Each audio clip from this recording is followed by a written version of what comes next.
Hi everyone, this is Jim. Welcome to this coverage of my round 2 game at the U.S. Amateur West Tournament in Tucson. I want to start this video off by talking a little bit about the conditions of the tournament and my state at the time. So this was the second round game. There are 2 rounds per day. And the games go from 4 to 6 hours typically. So the time control was 40 moves in an hour and a half plus 30 minutes for the rest of the game after that. And then in addition to that, there's a 30-second increment per move. So if you think about that, in those 40 moves with the 30-second increment, you actually get an extra 20 minutes. So it's an hour and 50 minutes to make move 40, and that's for both sides. So games that go 40 moves or more, they're 4 to 5 hours typically, and they could go longer if people fought all the way through the end game and out to the end. You could easily get a 6-hour game or even longer due to the increment. One of the problems with the increment time control is that you don't get that sudden death effect, so games can extend. It wasn't a problem in this tournament, but I guess at some point, if a game is continuing to be played, when it's time for the next round to start, the organizer has to decide, or the director has to decide whether to adjourn that game or delay the next round. But that was not a factor in this particular tournament. But anyway, the reason I was talking about that was to point out that it's actually quite a long day of chess, since you're playing 2 games per day, and the average game is running around 4 hours. So that's 8 hours of chess, pretty intense. And on Friday, I had flown into Phoenix and then driven down to Tucson. I had one night's sleep at the motel where you don't necessarily get the best night's sleep, your first night in a new location. And then I played a long game in the morning. That first game that I won, it was against a lower rated player, but everybody. Another thing about these tournaments is that everybody is really putting on their best performance. Often they're putting on their best performance.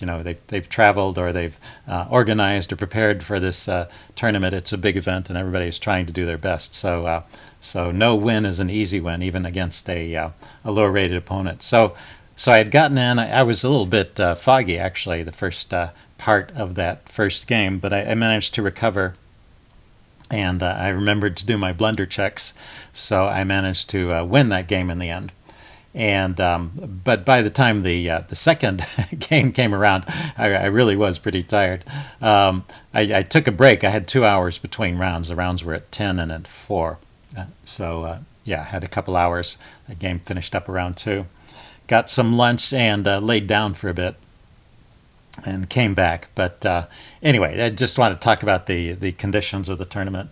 Okay, so let's take a look at the game. I had the white pieces, and for this game, I'm facing a higher rated opponent. My opponent has a rating of 20-21. So I played e4, he went d6. Afterwards I asked him what he called this opening, and he said he just refers to it as 1d6. This could transpose into a bunch of different openings. It could be a Pirc defense, which it seems to go down the lines. I think if I put this on an opening book, it would probably call this a Pirc defense. It could also transpose into the modern defense or into a King's Indian, all depending on what white does and what black does. And black, he told me afterwards he plays all those setups. He just kind of responds to whatever is doing with what he thinks is appropriate.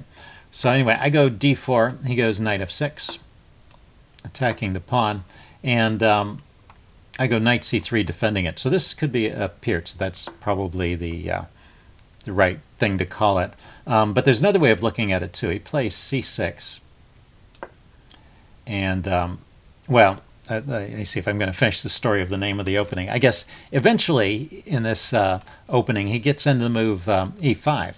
And at that point, it starts to look a lot like the Hannum variation of the Philidor defense. He gets in c6 and e5. So you can also consider this to be a kind of Neo-Philidor. Okay, so that's it for the name of the opening. Anyway, he played c6 here. And, I saw the queen coming out and pinning the knight, and I was thinking, well, it might be nice to lend some extra protection to this e-pawn. But I don't have to do it right away. That's what I played, is I played bishop d3 immediately. But the opening book, we're actually in a line in an opening book, and the book line here is f4. And it makes a lot of sense. In positions where your c-pawn is blocked, you're not getting c4 in, you can often, if you can get f4 in, it's often a good idea. And the thing you have to watch out for when you play f4, of course, is the queen or the bishop perhaps coming out on this diagonal and delivering a check. But you see that that's not happening anytime soon. There's two obstacles in the way. He's got to move the knight and he's got to move the pawn. So you have plenty of time to play this move f4 and then get the knight to f3. And so in retrospect, that's the best way to play this, and keeps the biggest advantage to white. The move I played, bishop d3, it's okay. Keeps some advantage to white, but not as, it just wasn't as good as f4. So now queen b6, queen a4. There's no particular point in playing this. The pin doesn't do a whole lot with this pawn already defended. So he played queen b6, kind of an interesting move here. Looking at my undefended d pawn, and also putting pressure on the b pawn so that I can't play the natural move bishop to e3. That's kind of what I intended in this position, bishop to e3 next to defend that pawn. And if I play knight to f3, it can get pinned. And so I avoided the pin by playing knight to e2, which is an okay move. It keeps the advantage, but the chess engine wants to play knight to f3 and allow the pin, and it wants to play like this, and d5, grabbing the space, not defending that pawn, but just grabbing the space. And one interesting thing about this, I was a little worried about the queen on this diagonal and the knight coming into g4. But if the bishop is on g4, the knight's not coming there. So so the pin and pushing the pawn forward is okay, because this bishop is taking up the square where the knight might come. And so I don't have to worry about the knight hopping into g4. So I guess this is an all right position, and I've gained a little space. Although it's, I don't like to take a lot of chances in the opening if I'm in a position I don't know. So I played what I thought was a little more a safer move, and it keeps the edge. I defend the pawn.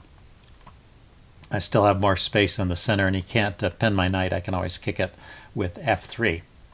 So here he played e5. Yeah. So this is where we've I won't say transposed, but the position is starting to resemble a Philidor defense now, more than a Pirc defense.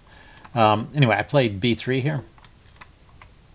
He went to bishop to e7, and yeah, b3 was just so I could move my bishop, and I could move the bishop now, but I thought it might be interesting to chase the queen off.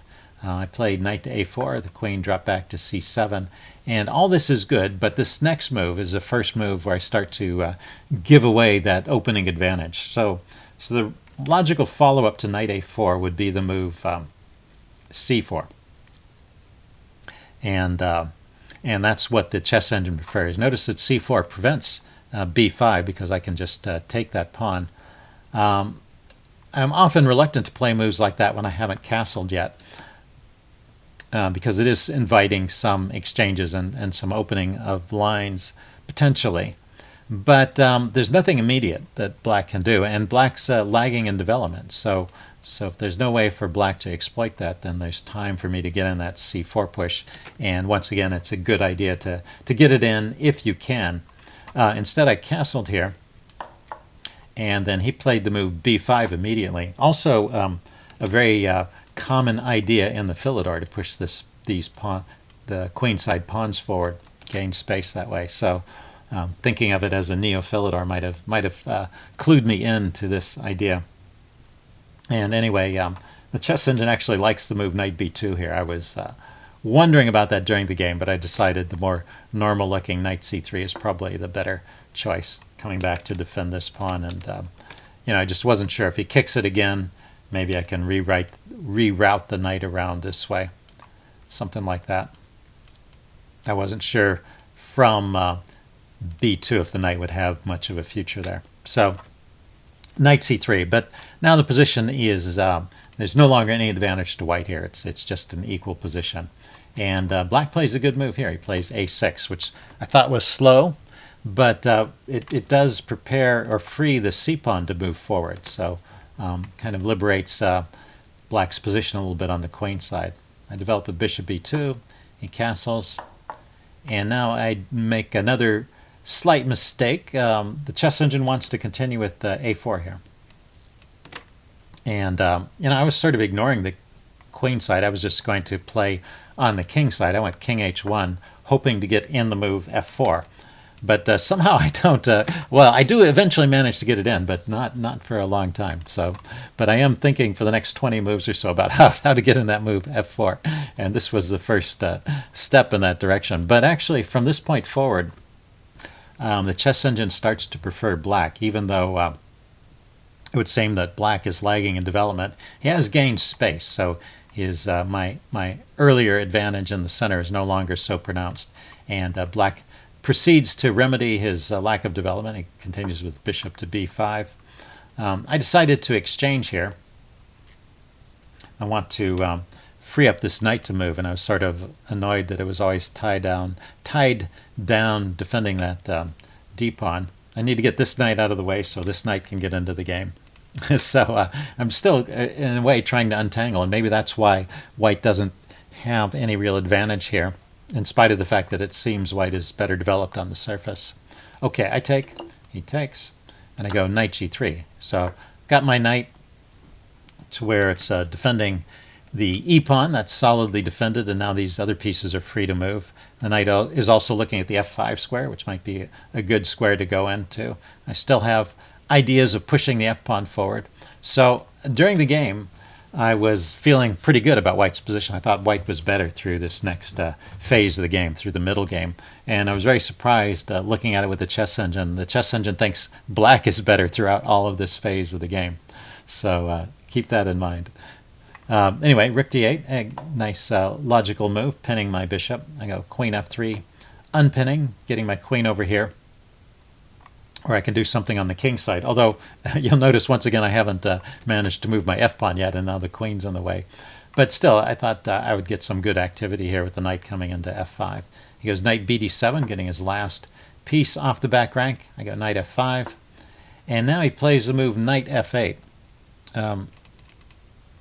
The chess engine wants to preserve the bishop. It wants to play bishop to f8. So it thinks that knight f8 is not the best move here. It wants to play like this, bishop f8, and say I want to get my bishop into the game. I thought this bishop here would help me keep some pressure on his e-pawn, which he's blocked his f-pawn, so the e-pawn has to be defended by pieces.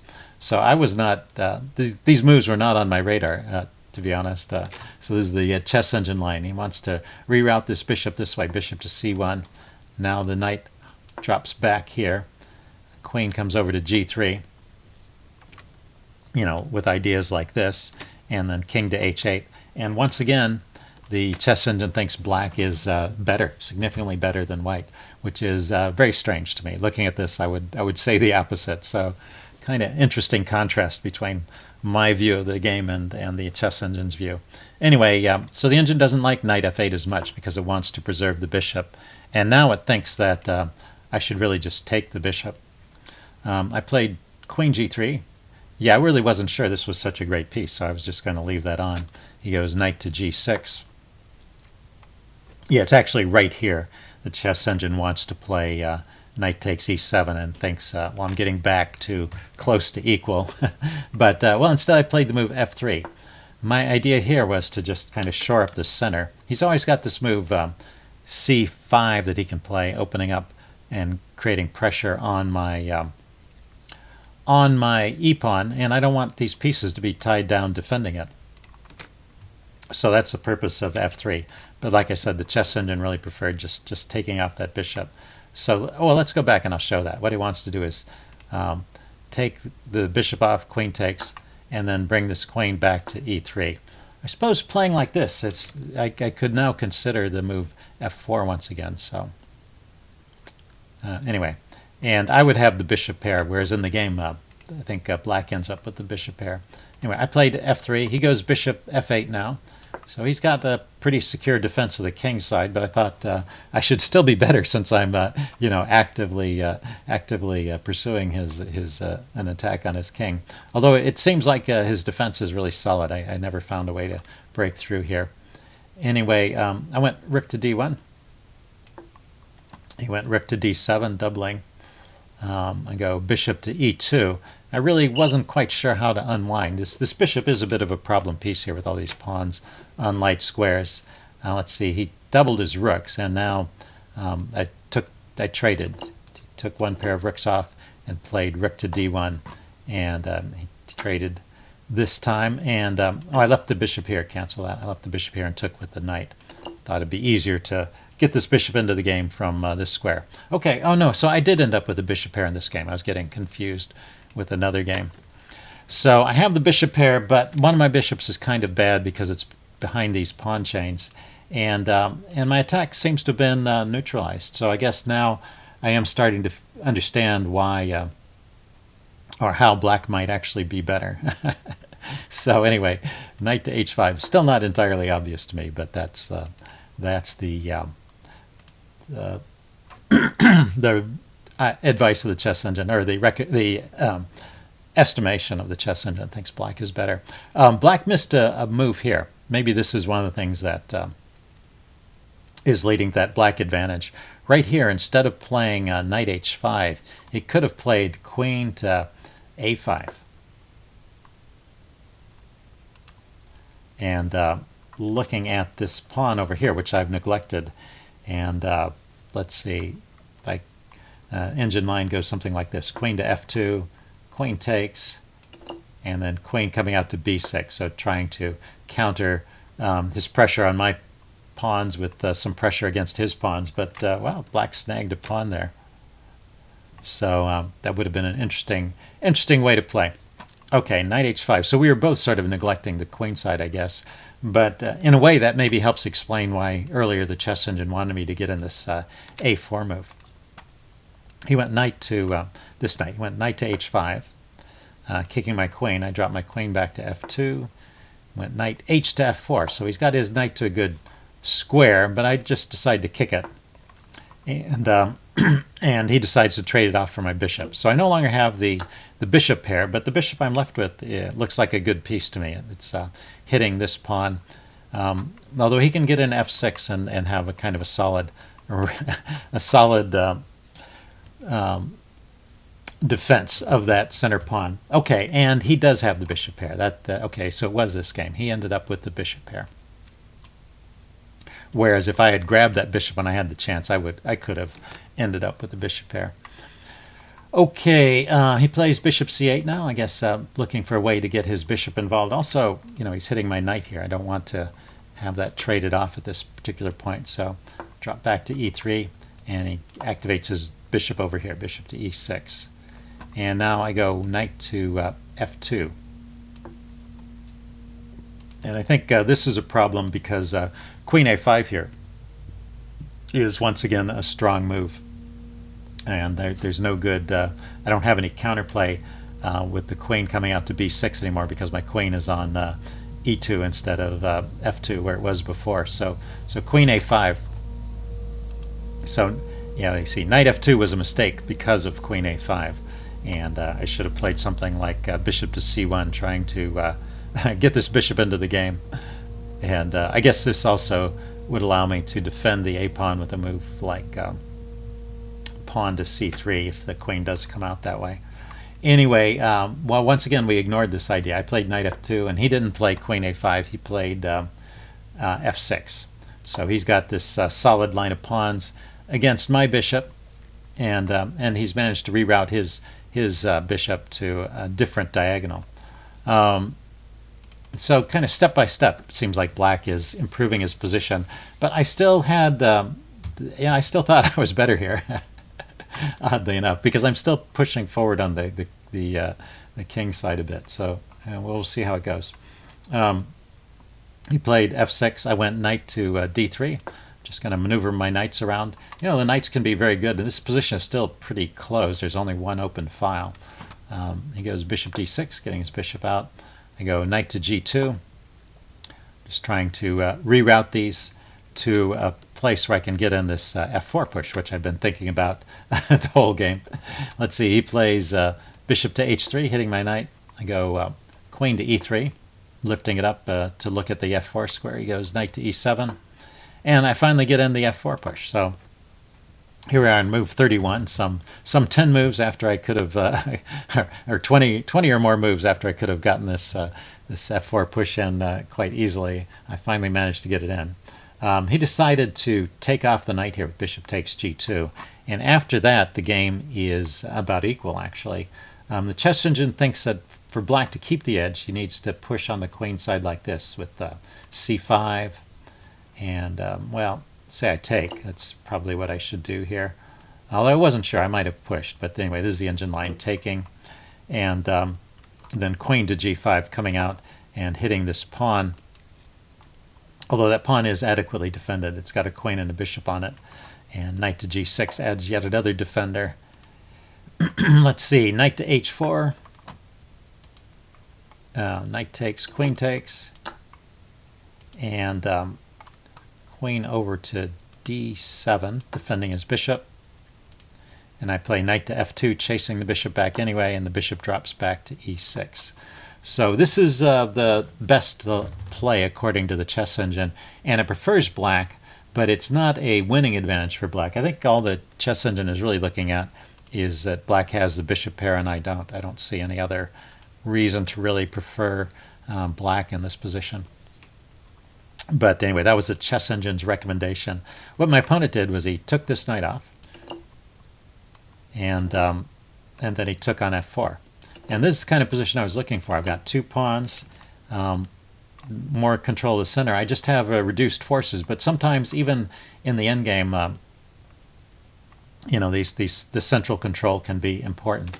He goes knight to g6. Of course, in an endgame, if you have pawns on the flanks, that's particularly passed pawns on the flanks, that's even more of a factor. But that's not the case here. So the sides of the board are evenly matched. So if I just have a little more space in the center, I thought I had some kind of edge. I push on with e5. He takes, I take. And he dropped his bishop back to e7. And I play queen to e4 here. So now I've, you know, the material's still even, but I've got a passed pawn here. And I'm thinking that I'm doing pretty good. But the chess engine, ever since bishop takes g2, so for the last 3 or 4 moves, the chess engine has just rated this as 0-0-0, completely even. And let's see, my opponent played queen d7. I went bishop to c3. I really wasn't quite sure how to make progress here. I don't want to push this pawn too fast to have it get stranded or blockaded. And I can't get in this knight move here because he can just trade it off. I don't want to give up the knight. I want to have the knight available to hop into these squares to, you know, help me promote that pawn. So anyway, this cancel that. This bishop to c3 move was a bit of a waiting move. And after I played this move, my opponent played queen to d5. And then he offered a draw here. And I realized, actually, this really is completely drawn. So I had to think about it. I declined to draw for it first because I still had hopes of winning with my passed pawn. I've got a passed pawn and he doesn't. But I can't avoid the exchange. And you know, I was thinking if I could defend the queen with my king, that might be an idea here. But that runs into knight checks. The queen is pinned, so the queen's not defending that square. And the knight checks and the bishop checks drives the king away from the queen. That actually just loses. So I end up losing the queen that way. And if I take the queen, he takes back with a pawn. And I can't get my king to the square, so I can't actually come forward and help that pawn promote. So after thinking for a you know, considerable period of time, I agreed to the draw. So my second game ended in a draw, but it was a good start to the tournament. So 1.5 points after 2 rounds, winning the game against the lower rated opponent and drawing against the higher rated opponent. he is an excellent start to this tournament. Okay, stay tuned for round 2 coverage, and I will see you then.